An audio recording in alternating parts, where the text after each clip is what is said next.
All right, guys, today we are talking about forces. What is a force? Well, a force is a push or a pull, which sometimes can cause something to move, change its speed, or its direction.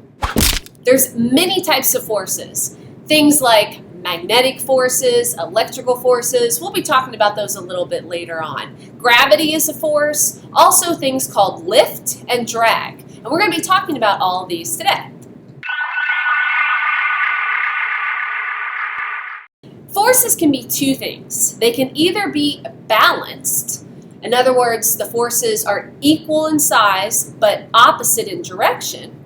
Or they can be unbalanced. Unbalanced forces are not equal in size or opposite in direction. If the forces on an object are unbalanced, then it's going to result usually in a type of movement. We say that there is a net force. Let's talk about balanced forces first. Balanced forces are any forces that are acting on an object that are opposite in direction but equal in size. They do not result in a change of velocity. So for instance, right now, my force is exerted down on the chair is exerting a force up on me. They're balanced, so there's no movement. If, for some reason, my force were to become stronger than the chair, what do you think would happen? I wonder. Take a look at this picture. Here's an example of balanced forces. What you see here is that the pulling forces are equal on both sides. And again, because they're equal and opposite in direction, they are balanced and the rope doesn't move. Here's another example of balanced forces. In this case, each sumo wrestler is applying equal pushing force. This results in them remaining stationary. Another example of a balanced force would be the downward force of gravity pulling down on the airplane and the balanced force of lift pushing up under the wings. This results in an aircraft remaining aloft or continuing to fly. Here's another example. This ship here is floating on the water and the forces are balanced. Gravity is pulling the ship down, but the water is forcing the ship upwards. This, again, is an example of balanced forces. Here's another really cool example. Take a look at these balancing rocks. In this case, the upward force of the lower rock make up for the downward force of gravity on the upper rock. Now let's talk about unbalanced force. Unbalanced forces are when they're not opposite in direction or they're not equal, and it results in what is called a net force. This is going to cause the velocity of an object to change, meaning it can change its direction or it could change its speed. Unequal forces cause movement, whether it's horizontal, like you see in this picture, or vertical, like you see in this picture. Remember we talked about that airplane? Well, an airplane can be an example also of unequal forces. If the upward thrust or lift exceeds the force of gravity, then either the spaceship or that aircraft is going to fly upward and take off. Here's another example of unequal forces. In skydiving, initially, gravity far exceeds drag. Drag is air resistance. This is why if you were to jump out of an airplane, you would free fall very quickly when you first jump out, going possibly up to 100 miles per hour. But once you open up that parachute, the amount of drag or air resistance increases, and you actually slow to just under 10 miles per hour. Using that combination of drag and lift, wingsuit flyers, like what you see here, and then also paragliders, can control where they go, and they can actually soar around for long periods of time before they eventually land. Here's another example of an unbalanced force. In this case, this one's using magnetic forces. The magnetic attractive force on this crane that you see here is pulling the metal upward.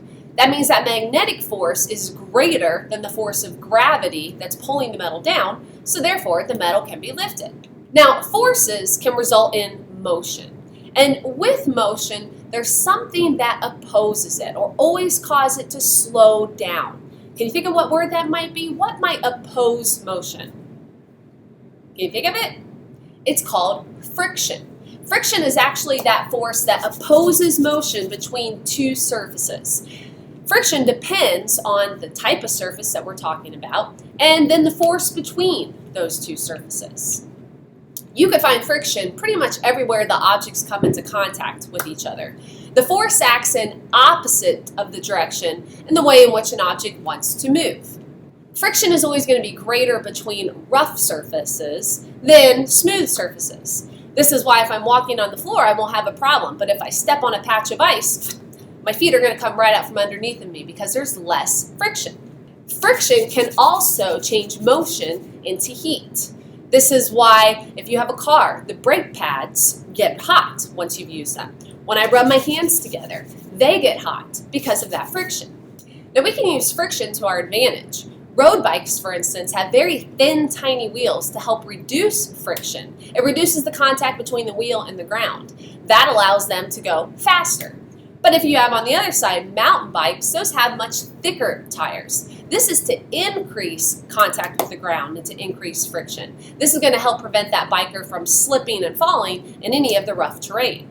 Now there's two types of friction that we're going to talk about. The first one is called static friction. And this is just friction that occurs all the time with objects that are not moving. Right now, the seat that you're sitting in or the floor that you're standing on, there's static friction between you and the floor.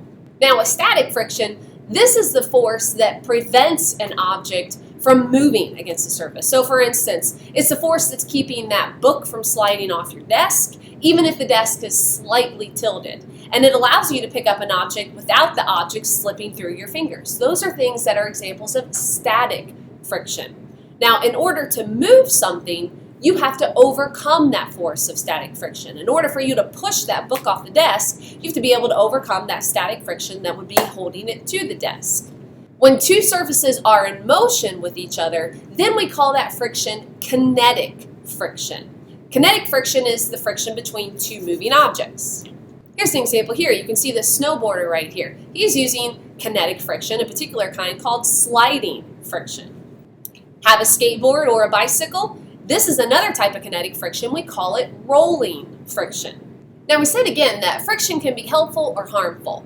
Without friction, we wouldn't be able to walk or sit in a chair or even to drive safely. Everything would just keep sliding and falling over. We need friction between our feet and the ground or else we wouldn't even be able to stand up. But friction can also be bad. If you want to push something heavy, the reason it's harder to move is because of friction. Friction can also produce heat, which could be bad, especially in things like car engines. So a lot of times we'll try to reduce the amount of friction by adding things like engine oil.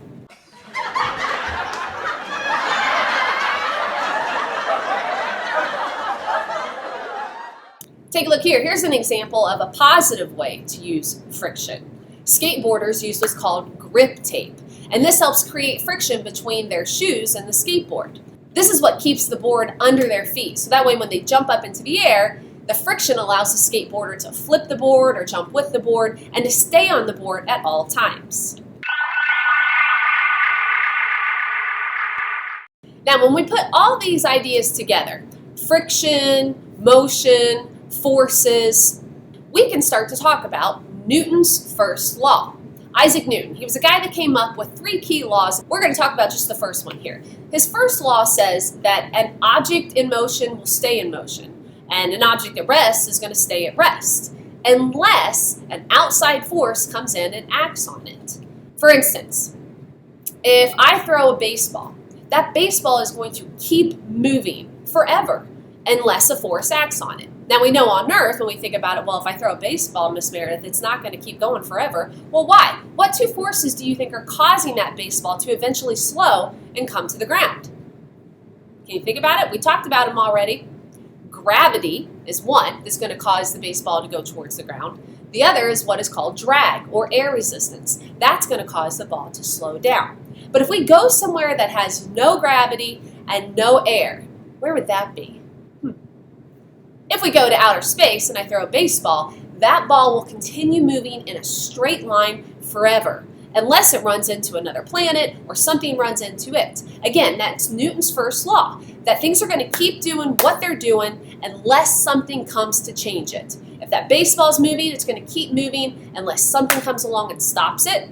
Or, opposite of that, if something is at rest, like for instance me, I'm going to continue to stay at rest unless something comes along and knocks it down. All right, now we call Newton's first law the law of inertia. Make sure you have that word in your notes. You do need to know what inertia is. And inertia is basically what we said. An object wants to keep doing what it's doing. It's the tendency of an object to resist any change in motion. So again, if something's sitting, resting, it's going to keep doing that until something comes along and pushes it or pulls it. If something is moving, it's going to keep doing that unless something comes along and either stops it or changes its course of direction or its speed. That is called inertia. Inertia is the key reason why it's so important to make sure we wear our seatbelts when we're in our car. If, for some reason, something were to stop our car all of a sudden, let's say, for instance, like in this animation you see here, the brick wall. The car will be stopped, but if you don't have your seatbelt on, there's nothing that's going to stop you. You're going to continue to move out because, again, inertia. An object wants to keep doing what it's doing. The car wanted to keep going, but something stopped it. You want to keep going, and unless you have that seatbelt on you, you will keep going, which unfortunately could end in some major injuries. So inertia, one of the key reasons why you need to make sure you wear your seatbelt. All right, guys, so in your lab journal, here's what I want to make sure that you have. You need to know about friction. Make sure you know about static and kinetic friction. You need to know about drag. Drag is basically the same thing as air resistance. And know what friction and drag do to motion. Make sure you remember that there's two kinds of forces. There's balanced forces and there's unbalanced forces.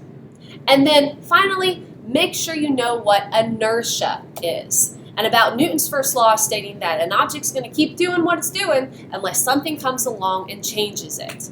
All right, guys, make sure you put that in your notes. I'll see you guys in class.